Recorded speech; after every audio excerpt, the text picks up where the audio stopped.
അതിൻ്റെ ആത്യന്തികമായ ഫലം എന്തായിരിക്കുകയെന്ന് വെച്ചാൽ ഈ മാധ്യമങ്ങൾ തന്നെ വിശ്വാസത്തെ ചോർന്നു പോകുമല്ലേ ചെയ്യുക.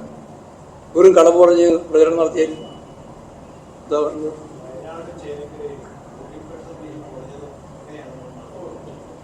അത് നല്ല പോലെ UDF-ന്റെ ഭൂരിപക്ഷത്തെയാണ് കൊടുക്കുക.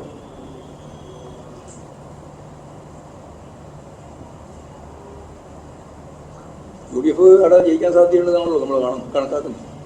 ഞങ്ങൾ നല്ല രീതിയിൽ അവിടെ പോൾ ചെയ്തിട്ടുണ്ട്. അതുകൊണ്ടാണ് KC വേണുഗോപാലൻ പറഞ്ഞത് അവിടെ ബൂത്ത് അടിസ്ഥാനത്തിലുള്ള പരിശോധന ഞങ്ങൾ നടത്തും. ബൂത്ത് ഏജന്റുമാരെയും എല്ലാം വിളിച്ചു ചേർത്ത് പരിശോധിക്കുന്നു. ഇപ്പോൾ അവർ പറഞ്ഞിട്ടുണ്ട്, പരിശോധിക്കട്ടെ.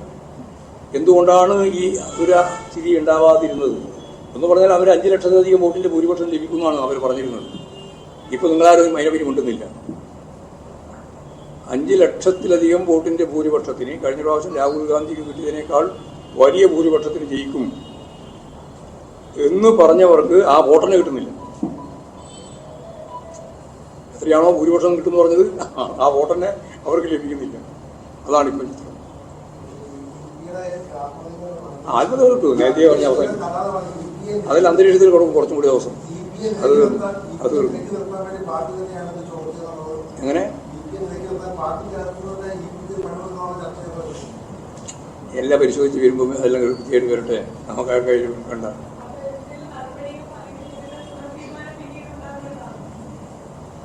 നിങ്ങൾക്ക് എന്ത് റിപ്പോർട്ടാണ് കൊടുക്കണം കൊടുത്തോ? അത് എൻ്റെ വായിൽ നിന്ന് വേണം ഒന്ന് വിചാരിച്ചാൽ നടക്കുന്ന കാര്യമില്ല. അത് എത്രയോ കാലമായിട്ട് മനസ്സിലായിട്ടില്ല, നടക്കുന്ന കാര്യമില്ല. കൊടുത്തോ? പാലക്കാട് തെരഞ്ഞെടുപ്പിലൊക്കെ വമ്പിച്ച വിജയത്തോടു കൂടി അടുത്ത വർഷം മുന്നേറും. ആ ജയരാജാണ് പോയി പ്രസംഗിച്ചല്ലോ, കൃത്യമായിട്ട് സരിനെ പറ്റിയുള്ള അഭിപ്രായം പറഞ്ഞല്ലോ. ഊതിക്കാച്ചിയ പൊന്നുപോലെയാണ് എന്നാണ് പറഞ്ഞത് സരിനെ പറ്റി. ഒരു ഡ്രോ ഒന്നുമില്ല, ഒരു ഡ്രോബാക്കും ഇല്ല. ഞാനും തന്നെയായിരുന്നു ആ പറഞ്ഞത്. അവിടെ സരിന് ഒരു ദിവസം കൊണ്ട് ഇടതുപക്ഷ ജനാധിപത്യ മുന്നണിയുടെ വക്താവൊന്നും ആവില്ല. കാരണം 8 കൊല്ലക്കാലം കോൺഗ്രസ് ആയിരുന്നു, വലതുപക്ഷത്തിന്റെ വക്താവായിരുന്നു. ആ വക്താവ് ശരിയായ ദിശാബോധത്തോടുകൂടി ഇടതുപക്ഷവുമായി സഹകരിച്ച് മുന്നോട്ടേക്ക് വന്നാൽ സരിൻ അവിടെ ഇടതുപക്ഷ രാഷ്ട്രീയത്തിന്റെ ഏറ്റവും പ്രധാനപ്പെട്ട മുത്തായിട്ട് മാറും എന്ന് തന്നെയാണ് അതിന്റെ കൺവെൻഷൻ ഉദ്ഘാടനം ചെയ്തിട്ട് ഞാൻ പറഞ്ഞത്. അതിന്റെ ഓരോ രൂപമാണ് ഇപ്പോൾ ജയരാജൻ പറഞ്ഞത്. അത് പിന്നെ ഡ്രോബാക്കാകുന്നത് എങ്ങനെയാണ്? ചെറിയ കുട്ടിയാ മറ്റാണോ പിടിച്ച് നടത്തിക്കൊണ്ടുപോകാൻ? നിങ്ങളല്ലേ പാർട്ടി കേഡർമാരെ പറ്റി മനസ്സിലാക്കിയ രീതി തെറ്റാണ്.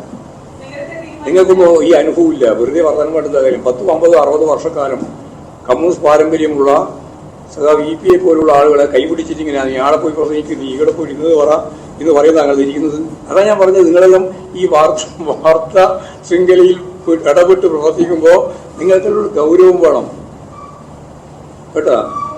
ഗൗരവം ഉണ്ടാവണം. ആ ഗൗരവം നിങ്ങൾ ഓരോ ദിവസം കഴിയുന്നതോറും കുറച്ച് കൊണ്ടുപോകുന്നു, നഷ്ടപ്പെടുത്തിക്കൊണ്ടിരിക്കുന്നു.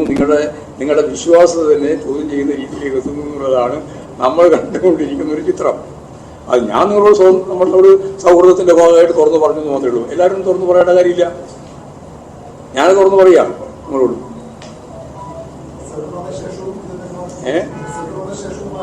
പിന്നെന്താ റിസൾട്ട് വന്നാൽ ഒരു സംശയമില്ല. ഞങ്ങൾക്ക് ഈ പാലക്കാട് തെരഞ്ഞെടുപ്പ് ഞങ്ങൾക്കൊന്നും നഷ്ടപ്പെടാനില്ലല്ലോ. 3ാം സ്ഥാനത്തില്ല, അപ്പുറം സ്ഥാനമില്ല. ഉണ്ടോ? ഇല്ല. ഇപ്പൊ തന്നെ BJP 3ാം സ്ഥാനത്ത് എത്തി. അതിന് അർത്ഥം എന്നാ? മിനിമം അർത്ഥം പറ. ഇപ്പൊ 3 ആളാണ് പ്രധാനമായിട്ട് മത്സരത്തിൽ. BJP ഇപ്പോഴും തന്നെ 3ാം സ്ഥാനത്താണുള്ളത്. അതിന്റെ അർത്ഥം എന്നാ? അത് പറയാൻ പോലും നിങ്ങൾക്ക് ധൈര്യമില്ല. അതിന്റെ അർത്ഥം ഇടതുപക്ഷ ജനാധിപത്യ മുന്നണിയും അതുപോലെ തന്നെ UDF-ഉമാണ് അവിടെ 1ഉം 2ഉം സ്ഥാനത്തുള്ളത് എന്നാണ്. അതിൽ ഇടതുപക്ഷ ജനാധിപത്യ മുന്നണിക്ക് ജയിക്കാനുള്ള നല്ല സാധ്യതയാണ് പാലക്കാട് മണ്ഡലത്തിലുള്ളത്.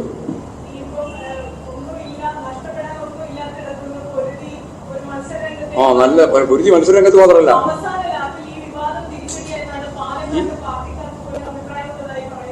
ആരോ പറയപ്പെടുന്നു എന്നെല്ലാം പറഞ്ഞില്ല. പത്രവാർത്തയാണ്, വാർത്താശീലാണ്. അവിടെ പറയപ്പെടുന്നു. എത്ര കൊല്ലം നമ്മൾ കേൾക്കുന്നു. അങ്ങനെ ഒരു നേതാക്കളും പറയുന്നില്ല കേട്ടാ. ഞാനിപ്പോഴും പാലക്കാടേക്ക് പോവാണ്. നേതാക്കൾ പറയും. നിങ്ങളിങ്ങനെ ഓരോ വാർത്ത ഉണ്ടാക്കാൻ വേണ്ടി ഓരോന്നോരോന്നും മെനഞ്ഞുണ്ടാക്കുകയാണ്. അവിടെ പാലക്കാട് പാർട്ടി അതീവ ജാഗ്രതയോടുകൂടി ആവേശത്തോടുകൂടി LDF ഒറ്റക്കെട്ടായിട്ട് മുന്നോട്ടേക്ക് പോയിക്കൊണ്ടിരിക്കുകയാണ്. അതിന്റെ റിസൾട്ട് അവിടെ ഉണ്ടാവുമെന്ന് തന്നെയാണ് പ്രതീക്ഷിക്കുന്നത്. അതല്ലേ ഞാൻ നേരത്തെ പറഞ്ഞത്. ഒരാളോട് സംസാരിക്കണ്ട എന്നൊക്കെ പാർട്ടി പറയോ? അത് ജനങ്ങളോട് ചോദിച്ചാൽ മതി. എന്താ പറയുക? അതിന് പാർട്ടി നിർദ്ദേശമൊന്നുമില്ല, ആർക്കുമില്ല. പാർട്ടി സംസ്ഥാന സെക്രട്ടറി കഴിഞ്ഞാൽ സംസ്ഥാന സെക്രട്ടറി പത്രസമ്മേളനം പറയുക, പത്രസമ്മേളനത്തിൽ കാര്യങ്ങൾ അവതരിപ്പിക്കുക എന്നുള്ളതാണ് നമ്മുടെ പാർട്ടി സംഘടനാ രീതി. ഇല്ല, പെട്ടി വിവാദത്തിൽ അവിടെ തന്നെ കിടക്കുന്നുണ്ട് കേട്ടോ. അതൊന്നും ഉപേക്ഷിക്കുന്ന പ്രശ്നമൊന്നുമില്ല.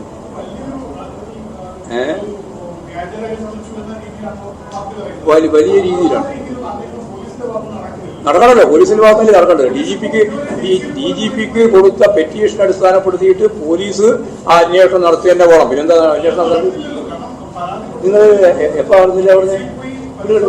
അല്ല, എപ്പോ നടന്നില്ല എപ്പോ പറഞ്ഞു? അല്ല, നിങ്ങളോട് എപ്പായി നടത്തില്ല എന്ന് പറഞ്ഞത് പോലീസ്? തെരഞ്ഞെടുപ്പ് അട്ടിമറി ഇതുകൊണ്ടൊന്നും തെരഞ്ഞെടുപ്പ് അട്ടിമറിക്കപ്പെടുന്നില്ല. അത് നിങ്ങൾ വിചാരിക്കണം. അത് നിങ്ങളെ വിചാരിക്കുന്ന നിങ്ങളുടെ മനസ്സിലുള്ള പോയിന്റ് അത്. അയാൾ നേരത്തെ പറഞ്ഞ ഈ പ്രതിരോധം എന്ന് പറഞ്ഞു. അതുപോലെ അട്ടിമറിക്കുക.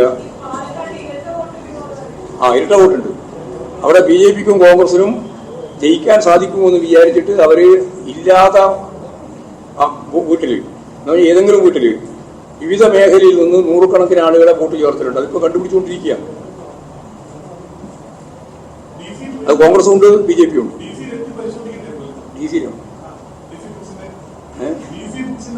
ഞാൻ നേരത്തെ നിങ്ങളോടൊരു കാര്യം പറഞ്ഞു. അത് മുഴുവൻ പരിശോധിക്കുന്നതിന് നിയമപരമായും അതുപോലെ തന്നെ പോലീസിന്റെയും അന്വേഷണം പോകണം. അതുകൊണ്ടാവണമെന്ന് ഞാൻ കണ്ടിട്ടുള്ളത്. ഞങ്ങൾക്കതിനകത്ത് വിട്ടുപിടിച്ചും ചെയ്യേണ്ട കാര്യമില്ല. അന്വേഷണം നടത്തട്ടെ. അതെ, ഇപ്പോഴും എഴുതിക്കൊണ്ടിരിക്കുന്നതാണ്. അല്ല, എഴുതി കഴിഞ്ഞാലേ അതിന് അനുവാദം കൊടുക്കേണ്ട കാര്യമുള്ളൂ. എന്റെ ജീവിതം അത് ചേരാനല്ലേ തീരുമാനിക്കുക എന്തൊക്കെ എഴുതണം. ഒരു 177, 150, 200, 400, 500 പേജിലൊന്നും എഴുതാനുള്ളതല്ല EP ജയരാജന്റെ ജീവചരിത്രം. അതിനേക്കാളല്ലാതെ എത്രയോ കൂടുതൽ എഴുതാൻ ജയരാജനുണ്ട്. ഞാൻ ആർക്കാ എഴുതാനില്ലാതെ എല്ലാവരും എഴുതാൻ പുറപ്പെട്ടത്. അത്ര 1000കണക്കിന് പേജിന് എഴുതാനുള്ള ആത്മകഥ ഉണ്ടാക്കാം. അവിടെ ഈ 177 പേജാണ് എന്നും പറഞ്ഞിട്ട് നടക്കേണ്ടത്. ഈ 177 പേജിനെയാണല്ലോ നിഷേധിച്ചത്. ഇല്ലില്ല, ഒറ്റക്കുള്ള കല എഴുതുമല്ലോ. അത് ശരിയായ രീതിയിൽ എഴുതുന്നു മാത്രമേ ഉള്ളൂ. ശരി.